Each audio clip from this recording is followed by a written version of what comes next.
Ask away. Essentially, they're trained to fight.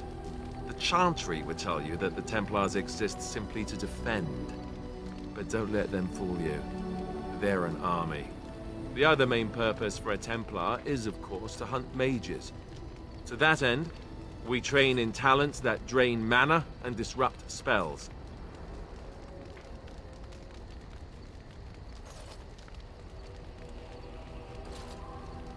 You could call it that, sure. The Chantry doesn't look on it the same way, however, since really our talents only work on mages. Against a regular person, I'm just a guy in a metal suit. No, I never actually became a full Templar. Duncan recruited me before I took my vows. I was only present during one harrowing. The ritual that they test the mages with. It's not unlike our joining, really. And just as deadly. The girl they tested, she had a demon put inside her to see if she could resist. And she couldn't. We had to end it quickly. I have to say I didn't have much interest in becoming a Templar after that. You'd think that, but it's not so. The Chantry keeps a close rein on its Templars. We are given lyrium to help develop our magical talents, you see. Which means we become addicted. And since the Chantry controls the lyrium trade with the dwarves, well, I'm sure you can put two and two together. Thankfully, no. You only start receiving lyrium once you've taken your vows. You don't need lyrium in order to learn the Templar talents. Lyrium just makes Templar's talents more effective. Or so I was told. Maybe it doesn't even do that. The Chantry usually doesn't let their Templars get away either, so they can spread their secrets. I'm a bit of an exception. Lucky me. Shouldn't be. It's fine. He died a hero. They all did. Come on, let's go. I think I'm done talking. What do you need? You don't have to do that. I know you didn't know him as long as I did. I should have handled it better. Duncan warned me right from the beginning that this could happen. Any of us could die in battle. I shouldn't have lost it, not when so much is riding on us, not with the Blight and everything. I'm sorry. I'd like to have a proper funeral for him.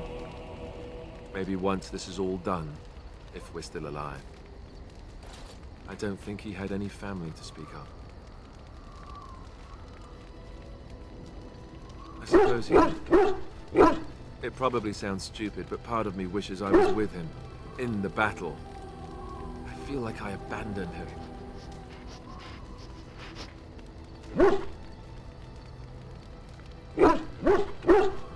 Yes, I know. I think he came from High Ever, or so he said.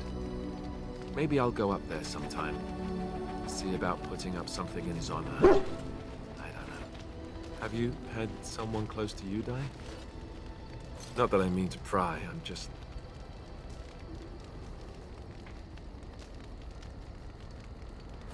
Oh, of course. How stupid of me to forget. Here I am going on and on about Duncan, and you... I am so sorry. Thank you. Really, I mean it. It was good to talk about it, at least a little.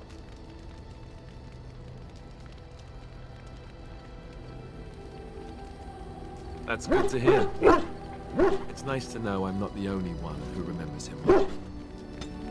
Do you need? Ask away. Oh, did I say that? I meant that dogs raised me. Giant slobbering dogs from the Anderfells. A whole pack of them, in fact. Well, they were flying dogs, you see. Surprisingly strict parents, too. And devout Andrastians to boot. Or did I dream all of that? Funny the dreams you'll have when you sleep on the cold, hard ground, isn't it? Are you having strange dreams? I think I completely lost my chain of thought. Oh, there it is. Let's see, how do I explain this? I'm a bastard.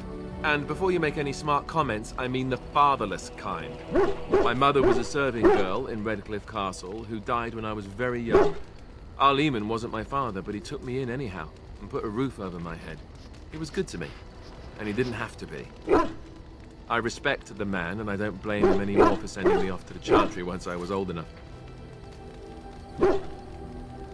I know who I was told was my father. He died even before my mother did, anyhow. It isn't important. Arleman eventually married a young woman from Orlais, which caused all sorts of problems between him and the king because it was so soon after the war. But he loved her. Anyhow, then you, Arlessa, resented the rumors which pegged me as his bastard. They weren't true, but of course they existed. The Arl didn't care, but she did. So off I was packed to the nearest monastery at age 10, just as well. The Arlessa made sure the castle wasn't a home to me by that point. She despised me.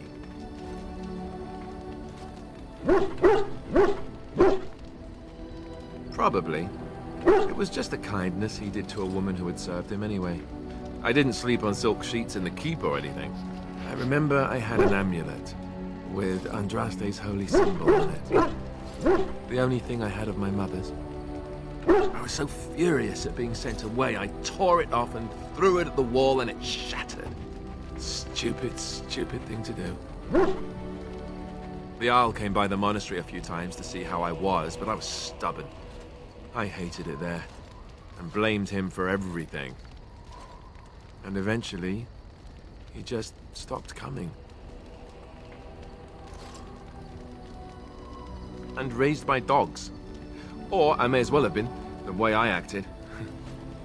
But maybe all young bastards act like that. I don't know. All I know is that the Arl is a good man, and well loved by the people. He also was King Caelan's uncle, so he has a personal motivation to see Loghain pay for what he did. Anyway, that's really all there is to the story.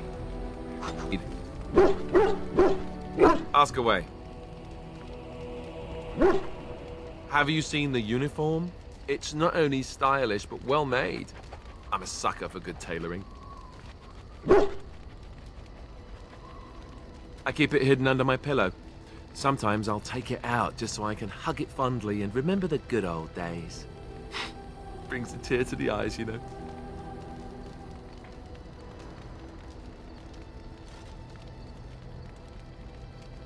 Oh, you know, between all the guilt and the hours spent in solemn prayer, any good Templar or priest is just bursting to tell a few good jokes when the opportunity arises. You don't really want to know about my being a Templar, do you? It's really quite boring.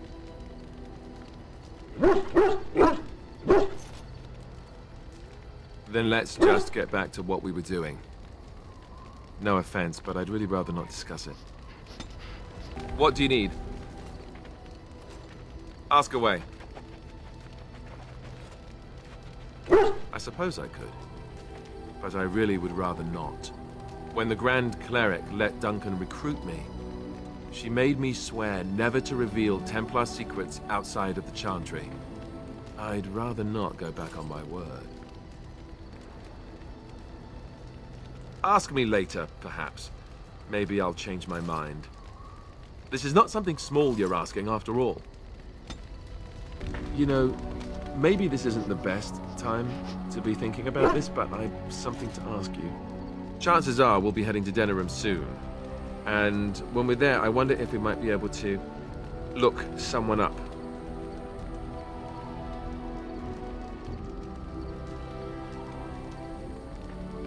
No, I know that. That's not what I'm talking about.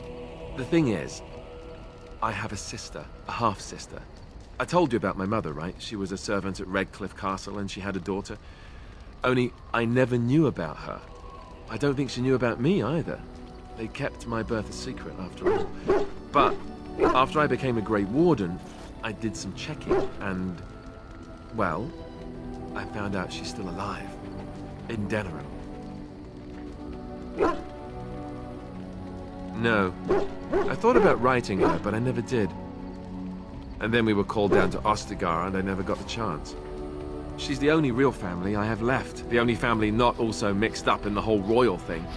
I've just been thinking that maybe it's time I went to see her. With the blight coming and everything, I don't know if I'll ever get another chance to see her. Maybe I can help her. Warn her about the danger, I don't know.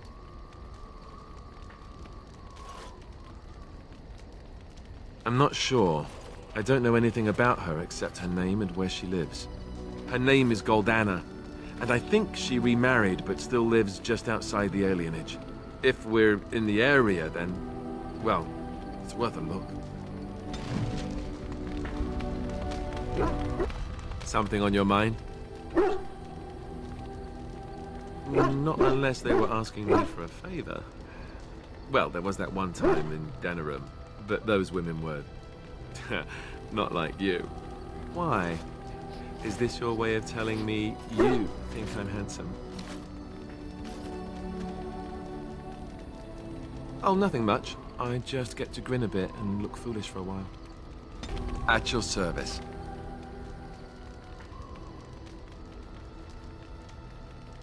Of course. You never asked? No, please don't think that. It's not that I didn't trust you. It's... Please, let me try to explain. The thing is, I'm used to not telling anyone who didn't already know. It was always a secret. Even Duncan was the only Grey Warden who knew. And then, after the battle, when I should have told you, I don't know, it seemed like it was too late by then. How do you just tell someone that? Yes, well, I suppose part of me kind of liked you not knowing. It's just that anyone who's ever found out has treated me differently afterwards. I was the bastard prince instead of just being Alistair. I know that must sound stupid to you, but I hate that it shaped my entire life. I never wanted it, and I certainly don't want to be king. The very idea of it terrifies me. Hello? Have you met me? I'm no leader of men. I don't want to be the person sitting on the throne and making decisions that affect the lives of others. It just isn't me. I guess I should be thankful that Arl Eamon is far more likely to inherit the throne. If he's all right. I hope he's all right. For what it's worth, I'm sorry for not telling you sooner. I guess I was just hoping that you would like me for who I am. It was a dumb thing to do. I guess it's kind of a relief that you know now. Let's go. At your service. Of course. Never what? Had a good pair of shoes? Oh, so that's what we're talking about. I admit I've never had a woman just come out and ask me like this, that's for sure. I, myself, never had the pleasure. Not that I haven't thought about it, of course. But, you know. Cute? Well, hearing that from a beautiful woman does make me feel much luckier. I'll say that.